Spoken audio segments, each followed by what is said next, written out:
충격적인 현실이 벌어지고 있습니다. 세계적인 명문 베이징대 재학 중인 한 청년이 해외 여행길에서 마주한 건 단순한 국경 심사가 아니라 여권의 힘이었습니다. 입국 심사의 긴 대기줄 동안 땀을 흘리며 지옥 같은 시간을 보내는 동안 바로 옆에서는 단 3분 만에 자동 게이트를 통과했습니다. 그는 특별 대우를 받는 여권 소지자들을 보며 정체성의 혼란에 빠졌다고 하는데요. 스스로 중국의 미래를 믿어왔던 그에게 이 순간은 잔혹한 충격이었죠. 자신이 왜 이토록 다른 취급을 받는지 혼란과 분노 속에서 그는 결국 믿어왔던 세계 질서가 완전히 흔들리고 있음을 깨닫게 됩니다. 그 전에 잠깐 1초 만에 누를 수 있는 좋아요 버튼을 꾹 눌러주시면 영상 제작에 큰 힘이 됩니다. 그럼 바로 사연 시작하겠습니다. 안녕하세요. 저는 리웨이장입니다. 22년 동안 중국에서 살아온 저에게 베이징대 교환학생 프로그램은 운명 같은 기회였어요. 서울대학교. 엄마의 모국이자 제가 한 번도 제대로 밟아보지 못한 땅으로 향하는 길이었죠. 4월에 베이징은 황사가 심했는데 공항으로 향하는 택시 안에서 엄마는 계속 말씀하셨습니다. 웨이야, 한국에서 내 안의 한국 피를 직접 확인해 보렴. 저는 고개를 끄덕였지만 솔직히 별 기대는 없었어요. 한국 혼혈로 살아오며 큰 자부심은 느끼지 못했거든요. 반면 중국은 세계 2위의 경제대국이니까요. GDP 17조 달러를 넘어선 강대국의 국민으로서 저는 늘 자부심을 느끼며 살아왔습니다. 한국은 분명 좋은 나라지만 중국과 비교하면 규모 면에서 차이가 날 수밖에 없었죠. 작년 미국 학회에 참가했을 때가 떠올랐어요. 중국 여권으로 2차 심사를 받느라 30분 넘게 기다렸던 기억이요. 하지만 그때도 별로 신경 쓰지 않았습니다. 강대국일수록 보안 검색이 까다로운 건 당연하다고 생각했거든요.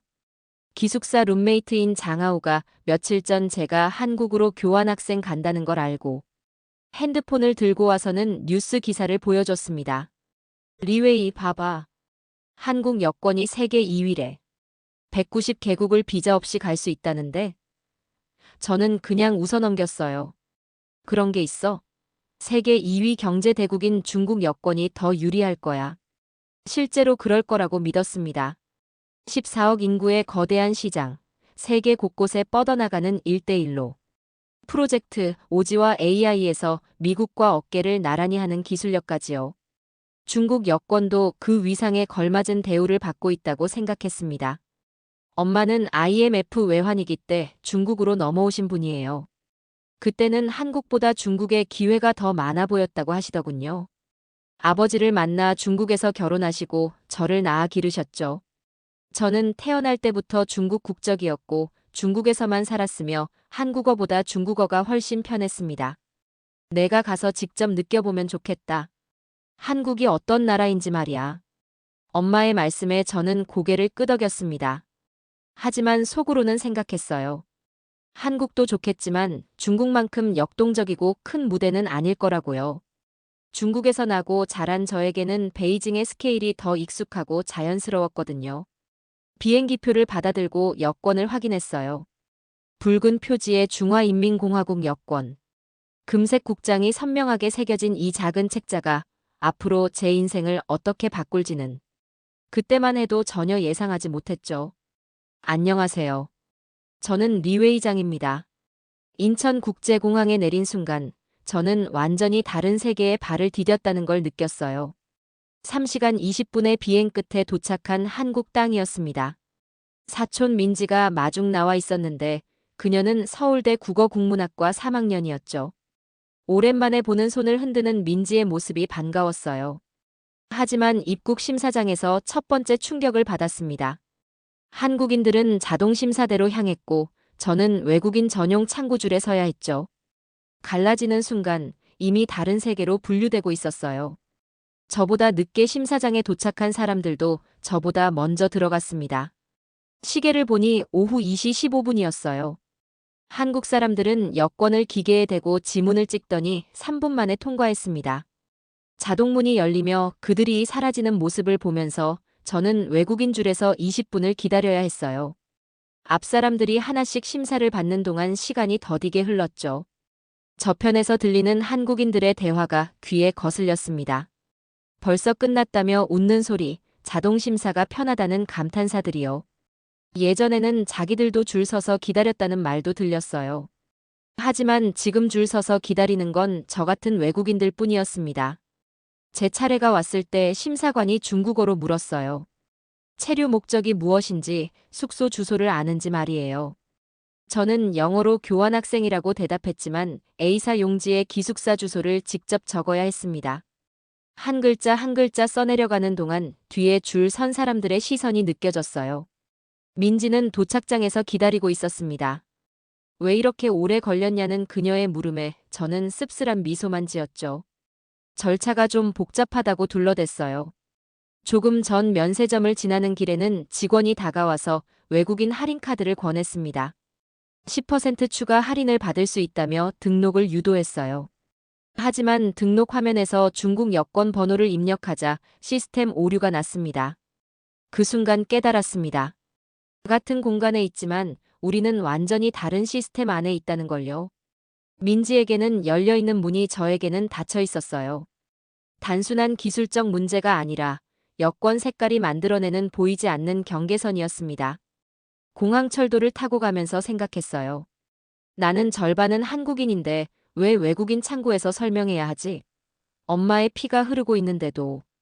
여권 표지에 중화인민공화국이 저를 규정하는 유일한 기준이었습니다. 전철 안에서 스쳐 지나가는 인천의 풍경을 보며 이것이 시작에 불과하다는 예감이 들었어요. 안녕하세요. 저는 리 회장입니다. 서울 생활 첫 주가 시작되자 저는 매일 새로운 벽에 부딪혔어요. 가장 큰 충격은 은행에서 왔습니다. 국민은행 관악구 지점에 계좌 개설을 위해 갔는데 직원이 말했어요. 외국인 등록증 있으세요? 제가 여권을 내밀자 직원은 고개를 저었습니다. 외국인 등록증 없이는 계좌 개설이 불가능하다는 거였어요. 그런데 외국인 등록증을 받으려면 최소 2주가 걸린다고 했습니다. 민지는 신분증 하나로 5분 만에 모든 절차를 끝냈는데 말이죠. 교통카드 앱 설치도 마찬가지였어요. 핸드폰 번호 인증 단계에서 막혔습니다. 외국인 번호는 인증이 안 된다는 메시지만 계속 떴죠. 결국 민지가 쓰라고 준 신용카드를 사용해야 했어요. 매번 지하철역 매표기 앞에서 민지만 바라보고 있는 제 모습이 초라했습니다. 셋째 날 서울대 도서관에서 이용증을 만들러 갔어요. 앞에 있던 한국 학생은 학생증과 신분증만 내밀더니 즉시 발급받았습니다. 제 차례가 되자 담당자가 말했어요. 중국 교환학생이시면 하루 정도 걸려요. 추가 확인 절차가 있거든요. 하루 이상 지연. 그 말이 귀에 박혔습니다. 같은 서울대 학생인데도 제 여권 색깔 때문에 다른 대우를 받아야 했어요. 민지가 그냥 내일 와라고 위로했지만 속은 편하지 않았죠. 대학 근처 카페에서 와이파이 접속할 때도 마찬가지였어요. 본인 인증이 필요한데 외국인은 별도 절차를 거쳐야 했습니다. 한국 학생들은 휴대폰 번호만 입력하면 끝이었는데 말이죠. 은행 ATM 사용도 제한이 많았어요. 해외 카드 수수료는 물론이고 사용 가능 시간도 한정적이었습니다. 새벽이나 늦은 저녁에는 아예 막혀 있었죠. 민지는 24시간 언제든 자유롭게 사용하는데 저만 불편했어요. 일주일이 지나자 깨달았습니다. 국적 한 줄이 생활 속 모든 문을 막고 있었다는 사실을요. 단순히 번거로운 절차의 문제가 아니었어요. 제가 이 사회에서 외국인이라는 카테고리로 분류되어 있다는 현실이었죠. 중국에서는 느낄 수 없었던 소외감이었어요. 14억 인구의 일원으로서 다수자였던 제가 여기서는 특별한 관리와 확인이 필요한 존재가 되어버린 거였습니다.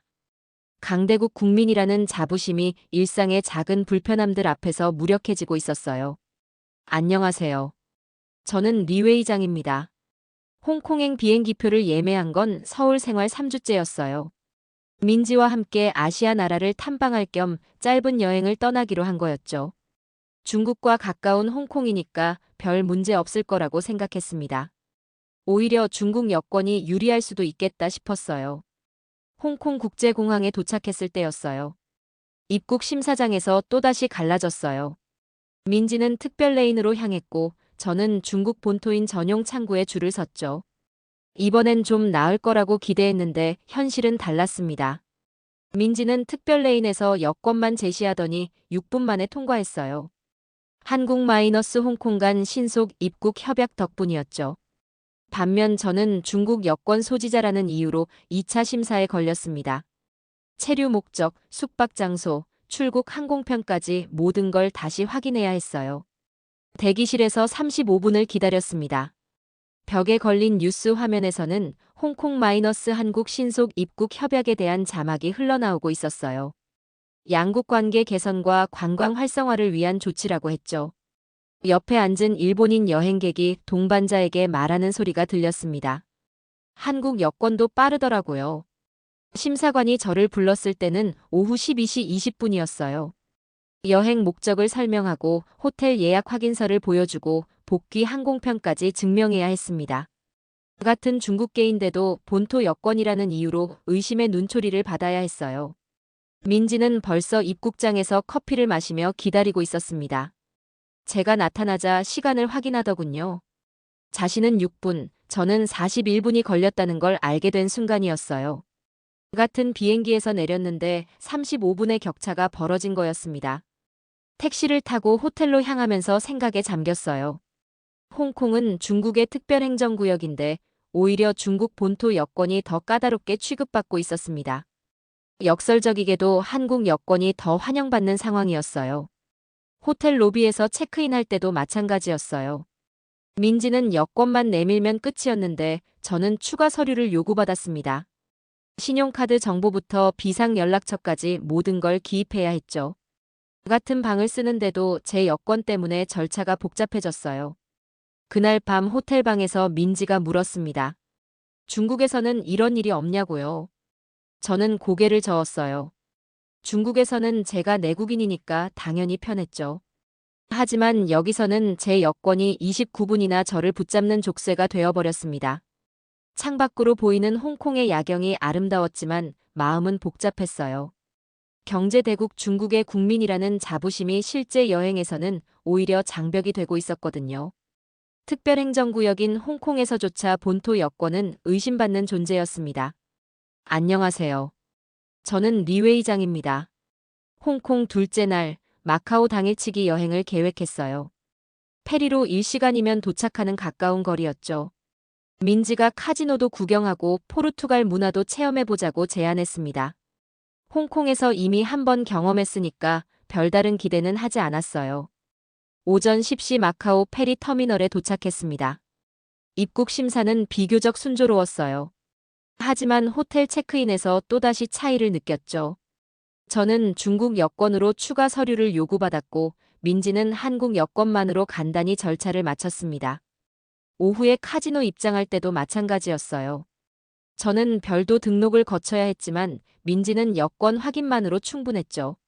저녁에 호텔방으로 돌아와서 민지와 이야기를 나눴어요.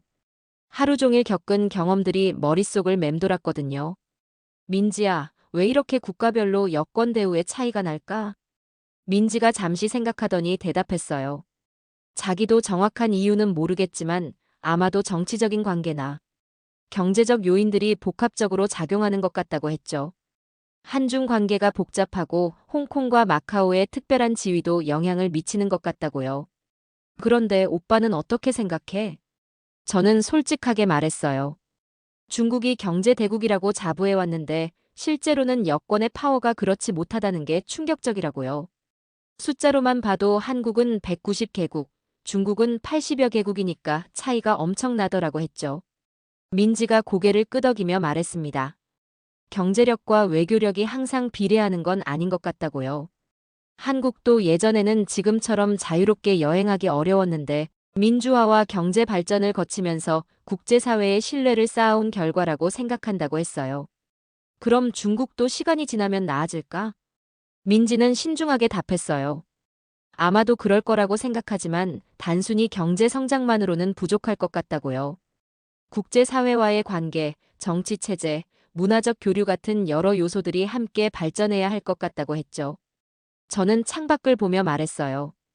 그동안 중국의 성장만 보고 자부심을 가졌는데 실제 세계에서는 아직 갈 길이 멀다는 걸 깨달았다고요. 특히 개인의 자유로운 이동이나 국제적 신뢰 면에서는 부족한 점이 많더라고 털어놓았습니다. 민지가 위로하듯 말했어요. 하지만 오빠는 두 나라를 모두 이해할 수 있는 특별한 위치에 있다고요. 중국의 성장 과정도 경험했고 한국의 개방성도 느낄 수 있으니까 더 넓은 시각을 가질 수 있을 거라고 했죠. 그 말이 위안이 됐어요. 단순히 여권의 제약에만 매몰되지 말고 제가 가진 고유한 경험과 정체성을 활용해 보자고 생각했습니다. 두 문화를 이해하는 사람으로서 더 큰 가치를 만들어낼 수 있을 거라고 믿었어요. 밤이 깊어가면서 민지와 더 많은 이야기를 나눴습니다. 국적과 정체성, 그리고 미래에 대한 고민들을요. 하루 동안 느낀 불편함들이 오히려 저를 더 깊이 생각하게 만드는 계기가 되었습니다. 안녕하세요.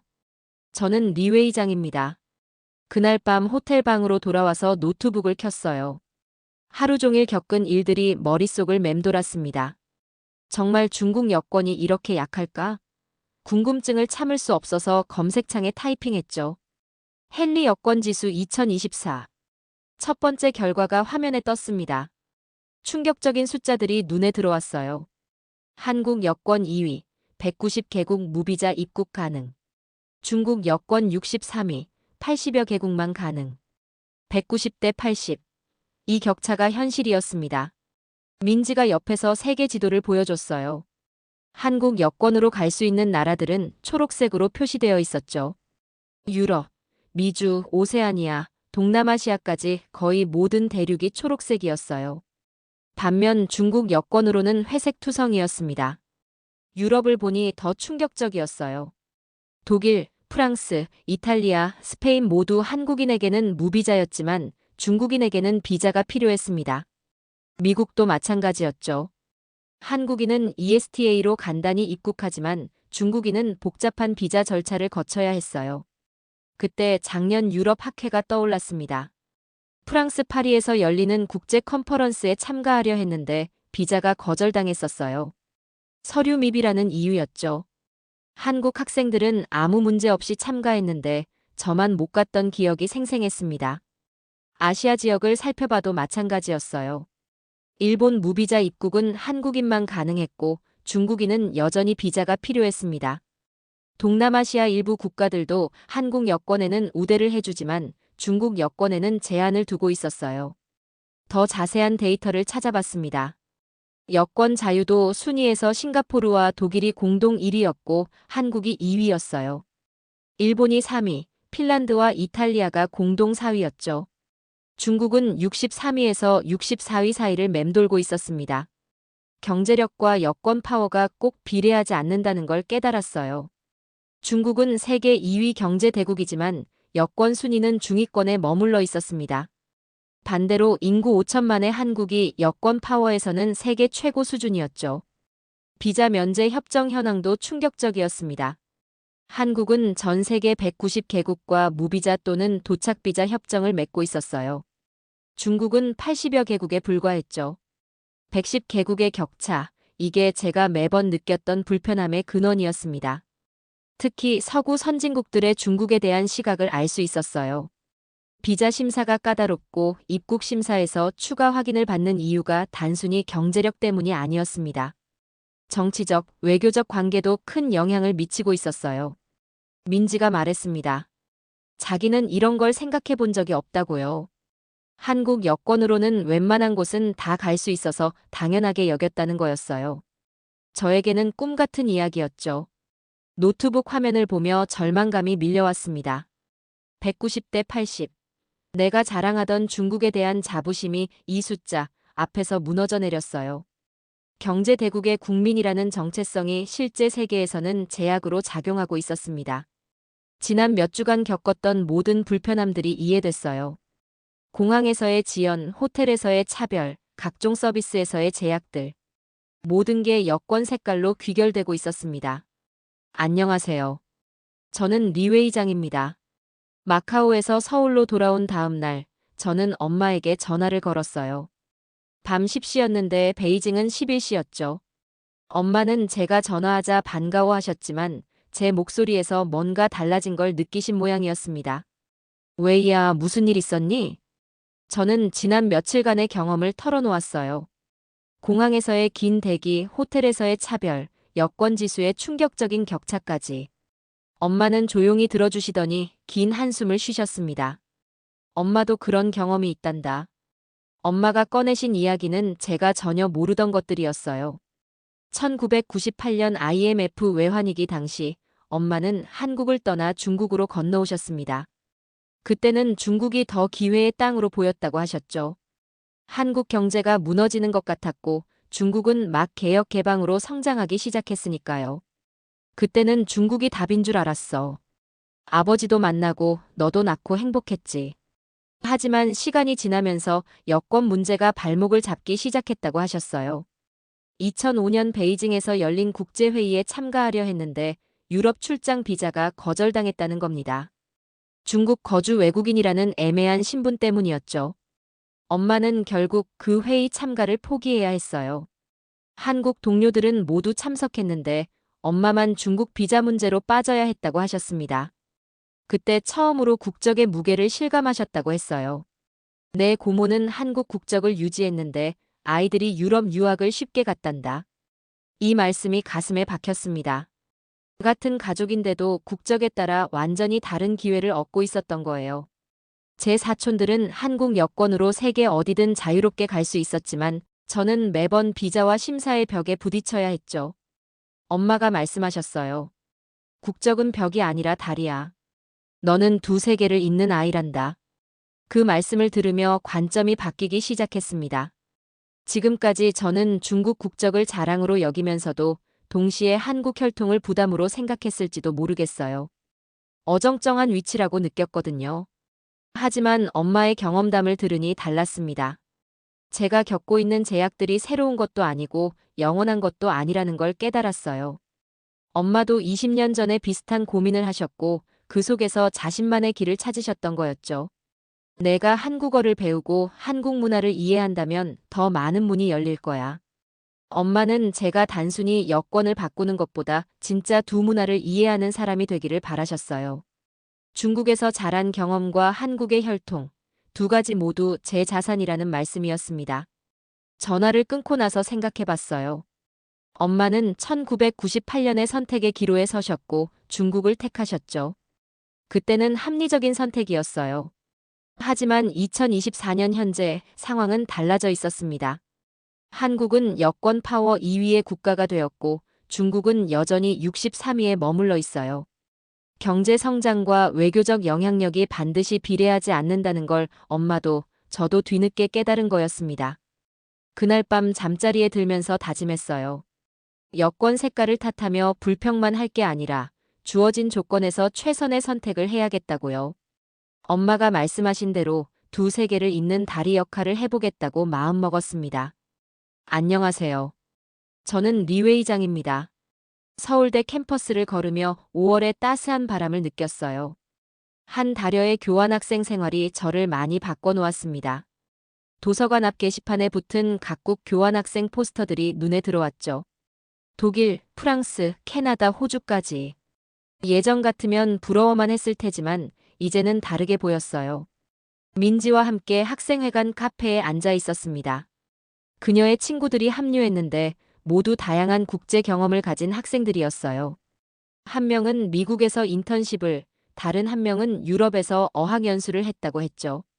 그들의 이야기를 들으며 새로운 가능성을 보게 됐습니다. 리웨이 오빠도 나중에 유럽 쪽으로 유학 가고 싶으세요? 그 질문에 저는 잠시 멈칫했어요. 예전 같으면 비자 문제부터 걱정했을 텐데 이번엔 달랐습니다. 어떤 방법이든 길은 있을 거라는 생각이 들었거든요. 한국어부터 제대로 배워야겠어요. 제 대답에 친구들이 놀라워했습니다. 한국 피가 반이나 흐르는데 한국어를 못한다는 게 신기했나 봐요. 민지가 설명해줬죠. 제가 중국에서만 자랐다고요. 그날 오후 교보문고에 갔습니다. 한국어 교재 코너에서 초급용 책을 집어들었어요. 한국어 첫걸음이라는 제목이었죠. 첫 페이지를 펼치니 한글 자음과 모음이 정갈하게 정리되어 있었습니다. 어릴 때 엄마가 가르쳐 주신 기억이 희미하게 떠올랐어요. 그때는 재미없어서 대충 넘겼는데 이제는 달랐습니다. 각 글자가 새로운 세계로 향하는 열쇠처럼 느껴졌거든요. 계산대에서 책값을 치르면서 생각했어요. 이 작은 시작이 제 미래를 어떻게 바꿀지 말이에요. 중국어와 한국어 두 언어를 모두 구사할 수 있다면 더 많은 기회가 열릴 거라고 확신했습니다. 기숙사로 돌아와서 책상에 한국어 교재를 펼쳤어요. 첫 과의 제목이 안녕하세요였습니다. 가장 기본적인 인사말이지만 저에게는 새로운 출발점이었죠. 연필로 한 글자씩 따라 써보며 다짐했습니다. 민지가 방에 들어와서 제 공부하는 모습을 보고는 미소를 지었어요. 오빠, 정말 한국어 배우려고 하는구나. 그녀가 발음 교정을 도와주겠다고 했죠. 가족의 도움이 있다는 게 든든했습니다. 여권 파워 순위표를 다시 꺼내봤어요. 한국 2위, 중국 63위. 이 숫자들이 더 이상 절망적으로 느껴지지 않았습니다. 오히려 제가 어떤 방향으로 나아가야 할지 알려주는 나침반 같았어요. 엄마와의 통화 내용이 떠올랐습니다. 국적은 벽이 아니라 달이라는 말씀이요. 저는 중국에서의 경험과 한국으로의 연결, 두 가지를 모두 활용할 수 있는 위치에 있었어요. 창밖으로 보이는 서울대 캠퍼스가 평온했습니다. 며칠 전까지만 해도 이곳에서 외국인으로 살아가는 게 힘들었는데, 이제는 다른 관점에서 바라보게 됐어요. 여기서의 경험들이 저를 더 강하게 만들어주고 있었거든요. 한국어 교재의 두 번째 페이지를 넘겼습니다. 저는 학생입니다. 라는 예문이 있었어요. 소리내어 읽어보며 생각했죠. 저는 단순한 학생이 아니라 두 나라를 이해하고 연결할 수 있는 사람이 되어가고 있다고요. 나는 국적을 서열이 아닌 미래의 열쇠로 쓰겠다는 다짐을 했습니다. 중국 여권의 한계를 인정하되 그것만이 제 전부가 아니라는 걸 깨달았어요. 한국어를 배우고 두 문화를 모두 이해한다면 더 넓은 세상으로 나아갈 수 있을 거라고 믿었습니다. 감동적인 이야기 잘 들어보셨나요? 좋아요와 구독 그리고 알림 설정은 제게 큰 힘이 됩니다. 이 영상을 누구에게 공유하고 싶으신지 댓글을 달아주세요. 다음에도 감동적인 사연 영상으로 돌아오겠습니다.